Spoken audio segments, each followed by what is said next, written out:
అప్పే తీసుకోవట్లేదని చెప్తాడా?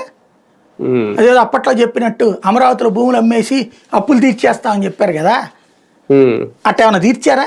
ఇంకా అప్పులే తీసుకున్నారు కదా. ఆయన వెళ్ళి జనం దగ్గరికి వెళ్ళి ఏమని చెప్పాలా?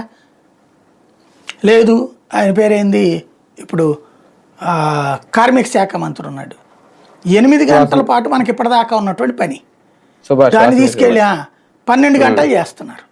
అంటే నన్ను ఇంకో 4 గంటలు హింసించమని చెప్తున్నారు వ్యాపారస్తుడికి. వెళ్ళేమని చెప్పాలి?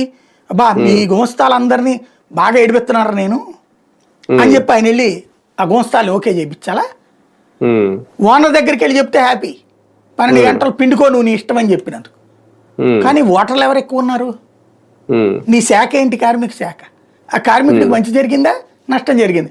ఇప్పుడు ఏదో స్టేట్మెంట్ ఇచ్చాడు ఆయన, ఇది మామూలుగా 12 గంటలు పెట్టుకున్నా మొత్తం వారానికి కలిపి 48 గంటలేనయ్యాట. అదేంది లెక్క అంటే రోజు షాప్ ముంచేస్తారా? ప్రాక్టికల్ గా ఏం మాట్లాడుతున్నావు అని అర్థం ఉందా? చెప్తే ఇట్ట పరుగు పోద్ది ఇట్లాంటి మాట్లాడు. కాబట్టి ఏ శాఖ మంత్రి ఏమని చెప్పాలి? ఇప్పుడు సివిల్ సప్లై మినిస్టర్ మొన్నటిదాకా చెప్పుకొచ్చారు, మేము డబ్బులు వేసేసాం 24 గంటలు 48 గంటలు. నిన్న నాకు నవ్వు వచ్చింది, 24 గంటలు వేయబోతున్నాం అకౌంట్లో అని.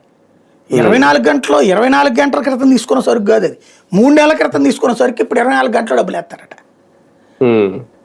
అలా